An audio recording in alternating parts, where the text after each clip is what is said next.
Snow snow, एक बार ध्यान दो, यहाँ पे इंग्लिश के लिए वोकैबुलरी बहुत इंपॉर्टेंट है, हमेशा आपको परेशान करता है इंग्लिश बोलने में। जैसे कि like alike, sleep asleep, bed abed, wake awake, wait await, side aside, ये सारे वर्ड ना आपको बोलने में परेशानी होती होगी। आता सब है बट जुबान नहीं खुलता, आता सब है बस मैं पर बोल नहीं पाते। ये सब का हिंदी क्या होता है आज सीखते हैं एक एक करके कि लाइक अलाइक क्या है, बेड अबेड क्या है, स्लीप अस्लीप क्या है। यहाँ देखो लाइक अलाइक, अब यहाँ देखेंगे लाइक का मतलब पसंद करना, I like you very much, मैं तुम्हें पसंद करता हूँ। अलाइक मतलब एक समान, यार दोनों बहनें ना एक समान है, मतलब कोई अंतर है नहीं, they are looking alike, they are alike, वो बिल्कुल एक समान है।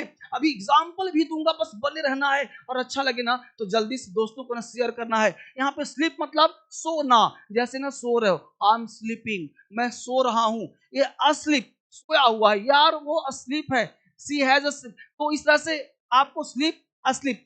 बेड बिस्तर, अब देखो अबेड बिस्तर पर, आई फाउंड हिम अबेड, मैंने उसको बिस्तर पर ही पाया, आई फाउंड हिम अबेड। ये देखो वेट इंतजार करना, अवेट इंतजार करते हुए, this movie is awaited, I am waiting for you, मैं तुम्हारा इंतजार कर रहा हूं।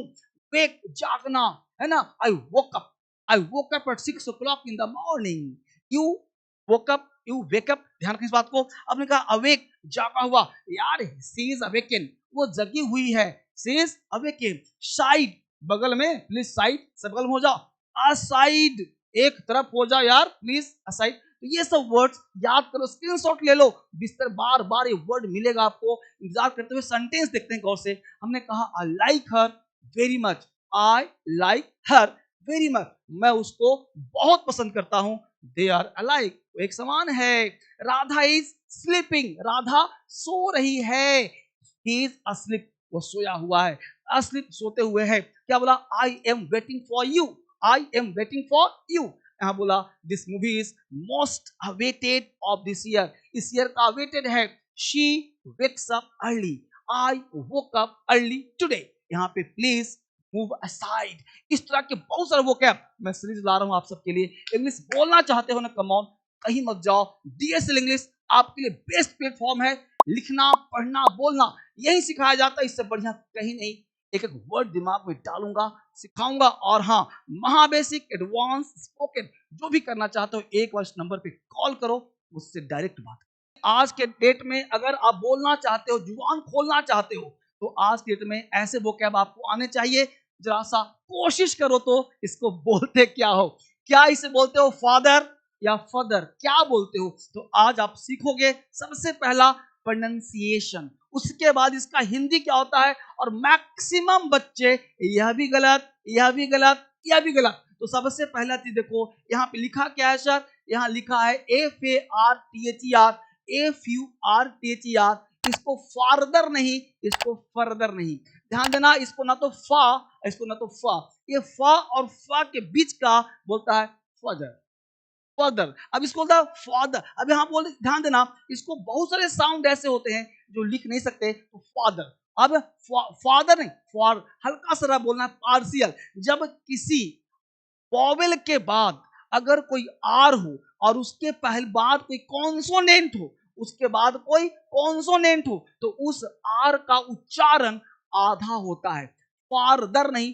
फादर, फर्दर, फादर, फादर, फार एक तो रा हुआ, लेकिन रा को आधा बोलना है, फादर ना। तो फादर का मतलब होता है ज्यादा दूर, ज्यादा दूर, फादर फ्रॉम दिल्ली, दिल्ली से ज्यादा दूर है, फादर फ्रॉम दिल्ली। तो आर को आधा बोलना है, आर को आधा बोलना है। ये है आ, इसको भी आर को आधा बोलना है, फर्दर, फर्दर, तो आधा बोलना है। तो ये हुआ फर्दर, मतलब हुआ अगला, अगला, अगला का मतलब हो गया नेक्स्ट। तो फादर फर्दर, तो आपको ध्यान रखना है क्या बोलेंगे, फा फा फ, फा फ, further further, father further, further further. तो आधा बोलना, ध्यान बात को। तो ज्यादा दूर। अब देखो यहाँ पे क्या भाई, कंटेंट या कंटेंट, कंटेंट। अब अगर आप बोलते हो इसको कंटेंट या बोलते हो कंटेंट, क्या ध्यान दीजिएगा, कंटेंट या कंटेंट। जैसे ध्यान देना, कंटेनमेंट आपने सुना होगा, कंटेनमेंट या कंटेंट। जैसे मैं पढ़ा रहा हूं तो कंटेंट अच्छा दे रहा हूं, कंटेंट का मतलब कोई चीज दे रहा हूं, कंटेंट का मतलब कोई चीज दे रहा हूं, और कंटेंट का मतलब होता है खुश होना।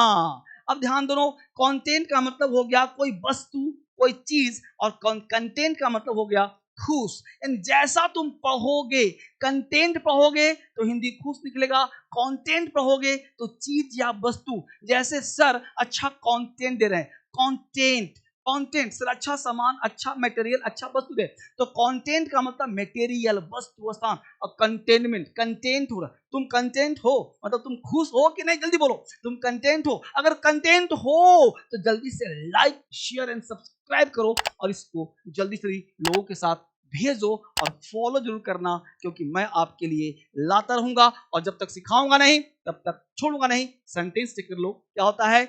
जीटीबी नगर, मेरा कोचिंग पता है कहाँ है? दिल्ली में मुखर्जी नगर, उसके पास में मेट्रो है जीटीबी नगर। दिल्ली आना चाहते हो आ सकते हो। तो GTB Nagar is farther from my house, my coaching. GTB Nagar is farther from my coaching, my DSL coaching. Further discussion will be held in the office. Further, further, further यानी अगला discussion, further अगला discussion will be होगा office में। Content, the content of DSL is good, DSL का content अच्छा है। Raju is poor but he is content, Raju is poor but he is content, वह खुश है। राजू है तो गरीब लेकिन फिर भी खुश है। मजा आ गया? तो आप कितने कंटेंट हो कमेंट करो। 99% बच्चा गलती करता ही करता है, आप चेक करो कि आप भी गलती करते हो। ये 4 वर्ड क्या है भाई? Immigrate, immigrate, immigration, immigration. ये एक्चुअली 2 ही शब्द है, 4 नहीं है। पहली बात, ये 4 नहीं 2 ही है, एक है ई से और एक है आई से। एक है ई, एक है आई, एक है ई, एक है आई। इसको समझना बहुत जरूरी है।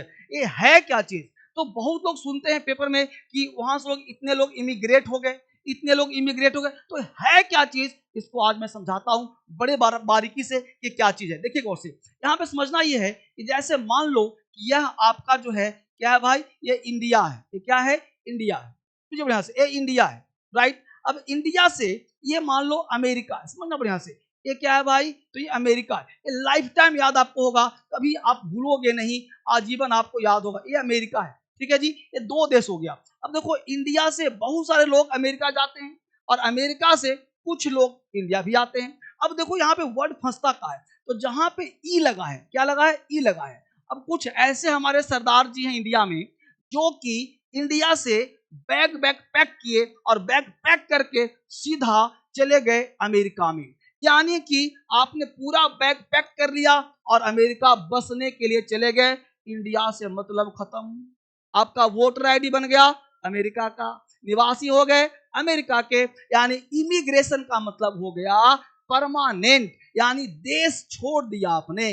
देश, अब कौन सा देश भाई? तो अपना देश छोड़कर, अपना देश छोड़कर दूसरे देश, अपना देश छोड़कर दूसरे देश में, दूसरे देश में बस जाना। तो क्या समझा आपने? हमने कहा ई का मतलब अपना देश छोड़कर दूसरे देश में बस जाना, बस जाना। क्या कहलाएगा सर? इमिग्रेशन कहलाएगा, इमिग्रेट कहलाएगा। आई होप याद आ गया। तो याद जल्दी से लाइक कर दो और जल्दी से फॉलो कर दो, मजा आ गया। तो हमने कहा इमिग्रेट, जिसका स्पेलिंग ई से स्टार्ट होगा, जिसका स्पेलिंग ई से स्टार्ट होगा, उसका मतलब अपना देश छोड़ दिया भैया, दूसरे देश जाकर बस गया। अब दूसरा जी आई से, जिसमें डबल एम भी है, तो इसका मतलब क्या सर? तो जिसका स्पेलिंग आई से होगा, डबल एम वाला बड़ा शब्द है, उसमें क्या होगा? तो यह है इमिग्रेशन। इसका मतलब होता है कि जैसे इंडिया है ये, अब इंडिया वाले लोग, बहुत सारे लोग ऐसे इंडिया में जो कि अपने बच्चे के, बहुत सारे नेताजी है ना, ये इंडिया है, बहुत सारे नेताजी अमेरिका में अपने बच्चों को जो है पढ़ाते हैं। ये अमेरिका हो गया। तो इंडिया से अमेरिका नेताजी पढ़ाते हैं, तो ये बच्चा इंडिया से अमेरिका पढ़ने गया। जैसे राहुल गांधी जी पढ़ने गए थे ऑक्सफोर्ड में, तो बहुत सारे लोग कैम्ब्रिज में, ऑक्सफोर्ड में विदेशी शिक्षा लेते हैं, यानी कि अपने देश छोड़कर दूसरे देश में, यानी कह सकते हो कि अपने देश छोड़कर, अपने देश छोड़कर दूसरे देश में, दूसरे देश में, दूसरे देश में बेहतर शिक्षा के लिए, बेहतर शिक्षा के लिए, बेहतर रहन सहन के लिए अगर कोई जाता है तो उसे इमिग्रेशन कहते हैं। तो इमिग्रेशन, इंडिया के बहुत सारे लोग इमिग्रेट करते हैं अमेरिका में, वहां बेहतर शिक्षा के लिए जाते हैं और पढ़कर वापिस आ जाते हैं। तो जहां पढ़कर वापिस आ जाए इमिग्रेशन, वापिस ना आए इमिग्रेशन। ये हो गया, बसने चला गया, ये वापिस आ जाएगा, चिंता न करो, पढ़ने गया है। आई होप याद आ गया। याद हो, क्लैपिंग करो, मजा करो, फटाफट दोस्तों के साथ शेयर करो। पता है क्या, लेजी लेथार्जिक, दो तरह के आलसी होते हैं दुनिया भैया, पता है ना आपको? आप भी आलसी हो ना, मैं भी आलसी, सब दुनिया में आलसी है, लेकिन दो तरह के आलसी होते हैं। एक को बोलते हैं लेजी, एक को बोलते हैं लेथार्जिक। अंतर क्या है सर दोनों में, आप समझो। लेजी का मतलब होता है वह आलसी व्यक्ति जिसका आदत हो चुका, सुबह शाम पड़ा रहता है, जामुन के जामुन, समझो खा तो जामुन बिहार को ना, तो जामुन के नीचे एक आलसी बैठ गया, जामुन मुंह फाड़ के बैठ गया, तो ऊपर से जामुन मुंह में गिरेगा तो खाऊंगा, बगल में गिरा नहीं उठाऊंगा, यहाँ गिरा नहीं उठाऊंगा, उसे लेजी बोलते हैं। उसे क्या बोलते हैं? लेजी। मतलब ऐसा सुस्त है, जो आदत है वो कोई काम नहीं कर सकता, मुंह में दो तो खाएगा, उठा के भी नहीं खाएगा, उसे लेजी बोलते हैं। लेथार्जी का मतलब काम तो करता है, अभी मन नहीं कर रहा, सुबह से काम कर रहा, थक गया बेचारा, अभी काम करने का मूड नहीं हो रहा, उसे लेथार्जिक बोलते हैं। जैसे हम सब लोग लेजी नहीं है, लेथार्जिक हैं, काम करते करते थक जाते हैं, लेथार्जिक बोलते हैं। ऐसा व्यक्ति जिसकी आदत बन गई हो आलस करने की, तो वो लेजी है, he is lazy, he is lazy. ऐसा व्यक्ति जो थका हुआ है, काम करने का मन अभी नहीं है, ही इज फीलिंग लेथार्जिक, वो थका हुआ महसूस कर रहा है, उस लेथार्जिक कहते हैं। मजा आया ना, तो जल्दी से कमेंट करो, शेयर करो जल्दी से, और सब्सक्राइब नहीं किया तो कर लो। यहाँ दो, माइजर, स्टिंजी, दो शब्द है जो अक्सर आपको कंजूस के श्रेणी में लाता होगा। माइजर है, अक्सर बोलता है यार यू आर माइजर, माइजर कंजूस, दोनों में अंतर क्या है वो समझिए। तो माइजर कौन होता है और कंजूस कौन होता है, ये डेली यूज में खूब आता है। While speaking you feel nervous, क्यों? क्योंकि आपको किसी ने कह दिया तुम माइजर हो, किसने कह दिया तुम स्टिंजी हो, दोनों में अंतर क्या है आ सीखो और जुबान पे धारपा बोलो। क्योंकि देखो, माइजर का मतलब होता है कि जो व्यक्ति जो अपने ऊपर भी खर्च नहीं करता, उसे माइजर, भूखों मर रहा है, पैसा पॉकेट में है, देखो पैसा है लेकिन वो खा नहीं रहा है, उसे माइजर बोलते हैं। जो ऐसा आलसी है जो खुद पर भी खर्च नहीं करता। और स्टिंजी का मतलब होता है जो दूसरे पे खर्च नहीं करता, उसे स्टिंजी कहते हैं। यानी ऐसा व्यक्ति जो मक्खी चूस है, खुद पर ही पैसा खर्च नहीं करता। राहुल इज अ माइजर, यहाँ पे माइजर जो है वो नाउन है, इसलिए आर्टिकल ए एन लगेगा, इसलिए यहाँ नाउन है। तो राहुल इज अ माइजर, राहुल एक कंजूस लड़का है। स्टिंजी का मतलब जो दूसरे पर खर्च नहीं करता, यहाँ स्टिंजी वर्ड एडजेक्टिव है, इसलिए यहाँ पे आर्टिकल मन ही लगेगा। ऐसा मत सोचना सर यहाँ पे आ माइजर कर दिया, यहाँ पे ए स्टिंजी क्यों नहीं किया सर, क्योंकि स्टिंजी एडजेक्टिव है, एडजेक्टिव के साथ आर्टिकल नहीं बोल लगाते। जैसे बोलते हो ना, यू आर गुड, अब गुड एक एडजेक्टिव है, तो यू आर ए गुड लगाते हैं, नहीं लगाते ना, यू आर ए गुड नहीं बोलते, है ना। She is beautiful, she is a beautiful नहीं होता। इस तरह से हम लोग बोल सकते हैं कि Rahul is a माइजर, he is a stingy. वह जो है कैसा है भाई, तो दूसरे पर खर्च नहीं करता, स्टिंजी, खुद पे भी खर्च नहीं करता, माइजर। मजा आ रहा है तो जल्दी से लाइक शेयर कर दो, और फिर मिलता हूं अगले क्लास में मजेदार के साथ।